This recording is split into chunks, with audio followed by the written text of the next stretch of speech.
Olá, olá, I'm Ana Santos from PT for You Portuguese Lessons Online. Welcome to one more week, one more video dedicated to 5 minutes of PT per day. Makes you smile every day. And wait and see for what I've been today. Today is a small detail of our language when we talk about in the past form.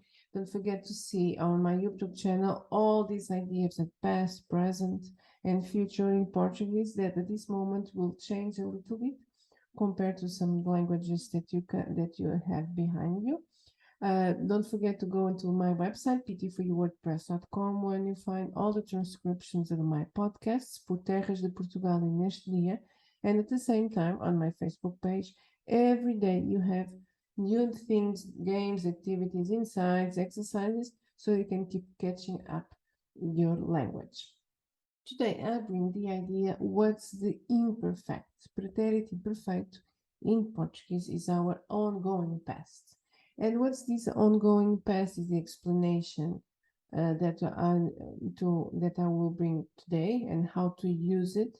And then in the following weeks, we'll see the difference between this ongoing past and the past simple that I've covered already in these videos. And you should have a look. Okay, today we'll compare it and then we'll see. So what is and how to use. So let's see this example that I have here. First is super basic sentence. Quando eles chegaram, a fila estava enorme. So what's the idea? When they arrived, the queue was huge. So this is two situations in the past. They arrived and the queue for the bread or for something was huge. But think about these are both situations that are happening in the past. But think about the actions that are going on when one finished and the other don't. So if you think the line was huge, was something that was already going on, in the moment it was interrupt, or in the moment they arrived. So this is the idea, and this diagram I want to show you this. The idea when you want to talk about something that is ongoing in the past, you don't have a mark, a set where it started or finished. You know that it's finished somewhere in the past, but it's not concluded. That's why the name imperfect is a situation that is not concluded in the past. And it was something, and see this example, when they arrived. And this situation of arriving, it's already finished. So when you talk about a situation that you know that is finished in the past, you use the past perfect, the idea pretérito perfeito. When something that is going on, then you use the imperfect. Let's see some ideas and examples in Portuguese.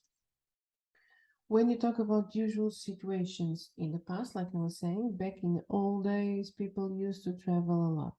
So it's this idea that, okay, it's a situation, a regular situation in the past that keeps going on. You cannot, again, mark in time and space. Or when you talk about hours and age, the idea of hours and the idea of age is always a situation that in Portuguese is a situation that is going on, because you don't have 16 and even the hours keep going. So with hours and age, even when you're referring in the past, it's always with the imperfect form. When I was 16. Descriptions in the past.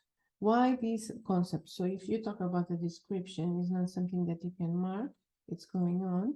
That's why also you should use this imperfect form. The house where I was born was small. See this example? I will explain you after how it works. But it's this concept that it was going on. I was born, and this is a situation that stopped in the past. So this is a perfect situation.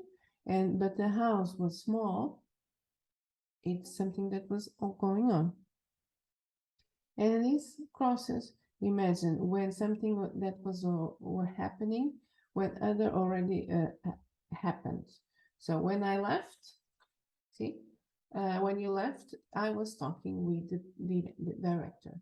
So see this idea, you left, it cut, but I was talking. So this idea going on often in English you could translate with the ing I was talking. And if you want to be polite, and for the first time, I keep telling you, and if you go to the very first videos of this group, when I taught you to ask for a coffee, I said queria, and actually queria is not like in English, the conditional form. In Portuguese, you use the imperfect. So this queria that I keep asking, podia, always the polite form, is always in the imperfect form. And for those who are already joining me throughout this idea of knowing how to bend the verbs, you already know this idea in this table. What happens every time, and I'll go and explain a little bit more.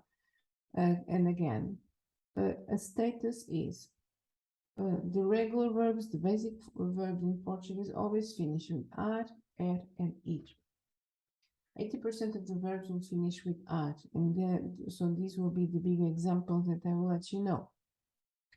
So, but imagine for this, what happens with the verb, this is verb nadar, to swim, and what you always do, you remove the AR, the ending part that tells you that is a verb, and according to the person that you're talking about, eu, I, tu, you, he, she, you, ela, você, nós, we, they, then you will change according to with these endings, ava, avas, ava, avamos, avam, to the idea of the verb. So that's why you have nadava, nadavas, nadava, nadávamos, nadavam.